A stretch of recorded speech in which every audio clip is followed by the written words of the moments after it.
नमस्कार दोस्तों, हर हर महादेव, ओम नमः शिवाय। श्री शिवाय नमस्तुभ्यम। दोस्तों, अगर आप चैनल पर नए हैं तो सब्सक्राइब जरूर कर ले ताकि आने वाली वीडियो आपको जल्दी से मिल सके। दोस्तों, सावन का महीना चल रहा है। सभी शिव भक्त भोले की पूजा कर रहे हैं। सुहागिन स्त्रियां सोमवार को व्रत भी रखती है, साथ में 16 श्रृंगार करती है। इसी श्रृंगार में सिंदूर सुहाग का प्रतीक माना गया है। सुहागिन स्त्रियां जाने अनजाने में सिंदूर से जुड़ती कुछ ऐसी गलतियां कर बैठती हैं जिसे शास्त्रों में अशुभ माना जाता है। शास्त्रों में सिंदूर लगाते वक्त क्या सावधानियां बरती चाहिए, इसका वर्णन किया है। सिंदूर के नियमों की अनदेखी कई पति पत्नी के लिए परेशानियों का सबब बन सकती है। सिंदूर लगाते वक्त सुहागिनें न करें, यह गलती पति पत्नी के रिश्ते में तनाव पैदा करती है। ऐसी भूल जान ले ये नियम, ध्यान से सुने, पूरा सुने। आधा सुनने से कोई लाभ नहीं होगा। चलो चलते हैं, सुनते हैं।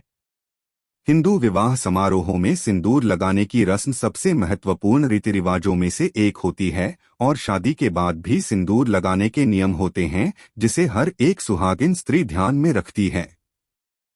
सिंदूर को सुहाग का प्रतीक माना जाता है, इसलिए महिलाएं पति की लंबी उम्र की कामना के साथ मांग में सिंदूर लगाती हैं। पौराणिक कथाओं के अनुसार देवी पार्वती अपने पति शिवजी को बुरी नजर से बचने के लिए सिंदूर लगाती थी। माता सीता भी भगवान राम की लंबी उम्र के लिए सिंदूर लगाती थीं। मांग के बीचों बीच लगता है सिंदूर। सिंदूर का रंग मुख्य रूप से लाल होता है, जिसे शक्ति का प्रतीक माना जाता है।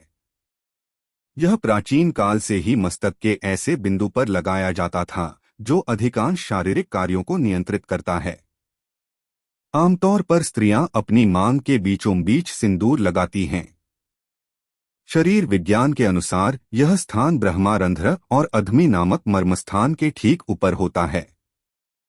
ऐसा माना जाता है कि सुहागिन स्त्रियों को किसी भी पूजा पाठ में और शुभ अवसरों पर मांग में सिंदूर अवश्य लगाना चाहिए।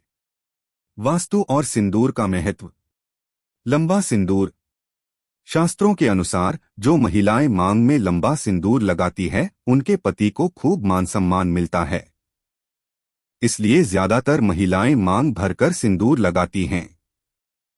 गीले बालों में ना लगाएं सिंदूर। वास्तु शास्त्रों के मुताबिक नहाने और बाल धोने के तुरंत बाद सिंदूर नहीं लगना चाहिए। ऐसा करने से वक्त मन में दुविधाएं और बुरे विचार पनपने लगते हैं। उधार ना ले सिंदूर। कभी भी किसी दूसरी महिला के सिंदूर से भूलकर भी अपनी मांग न भरें। इससे पति को आर्थिक समस्याओं का सामना करना पड़ता है। वहीं अपना सिंदूर भी किसी और को नहीं देना चाहिए। गिरा हुआ सिंदूर ना करें इस्तेमाल। कई बार महिलाएं जमीन पर गिरे हुए सिंदूर को डिब्बी में भरकर इस्तेमाल कर लेती हैं, लेकिन ऐसा करना अपशगुन होता है। सिंदूर अगर जमीन पर गिर जाए तो वो अपवित्र हो जाता है। इसे दोबारा इस्तेमाल नहीं करना चाहिए। हमेशा संभाल कर रखें सिंदूर। नवविवाहित महिलाएं इस बात का खास ख्याल रखें कि जो सिंदूर उन्हें शादी के समय मिला है उसी को कुछ दिनों तक लगाएं और उस सिंदूर को संभाल कर रखें। ना छिपाएं सिंदूर। कई महिलाएं सिंदूर बालों में छिपा लेती हैं। ऐसा नहीं करना चाहिए क्योंकि ऐसे करने से वैवाहिक रिश्तों पर असर पड़ता है। शास्त्रों के अनुसार मांग में सिंदूर ना दिखाई देने पर पति को मान सम्मान भी नहीं मिलता। सिंदूर और सेहत का भी गहरा कनेक्शन। सिंदूर का संबंध सिर्फ पौराणिक कथाओं या वास्तु से ही नहीं है, बल्कि सेहत से भी सिंदूर का गहरा कनेक्शन है। दरअसल महिलाएं जहां सिंदूर लगाती हैं वो ब्रह्मरंध्र और अधमी नामक कोमल स्थान के ठीक ऊपर होता है। सिंदूर में मौजूद तत्व इस स्थान से शरीर में मौजूद वैद्युतिक ऊर्जा को नियंत्रित करती है। इससे ब्लड प्रेशर कंट्रोल, तनाव, अनिद्रा दूर भाग जाती हैं। यही नहीं, यह चेहरे पर झुर्रियां भी नहीं पड़ने देता। शादी के बाद सिंदूर महिलाओं के श्रृंगार का एक अहम हिस्सा होता है।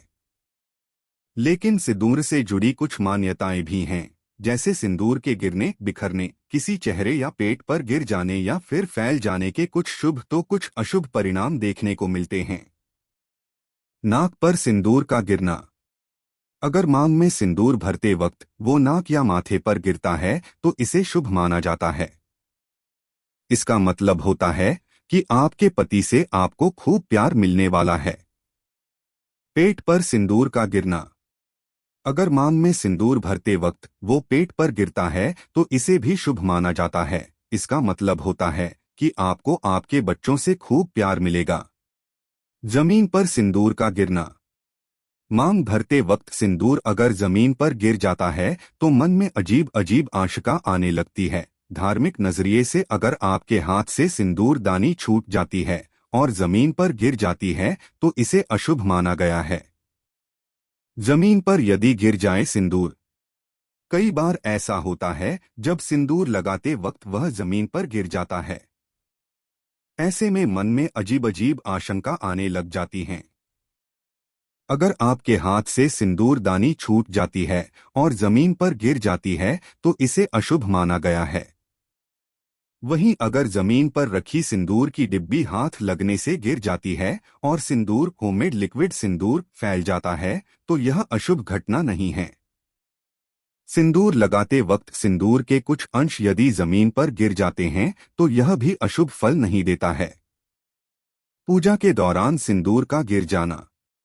पूजा के दौरान अगर आपसे सिंदूर गिर जाए या फिर आपके पास ही जमीन पर फैल जाए तो ये संकेत होता है कि आपको जल्द ही कोई अशुभ समाचार प्राप्त होने वाला है या फिर घर में क्लेश भी हो सकता है। पैरों पर सिंदूर का गिर जाना। पैर पर सिंदूर गिरने पर आपके यात्रा के योग बन रहे हैं। ये यात्रा सुखद भी हो सकती है और दुखद भी। कुंवारी लड़की पर सिंदूर का गिरना।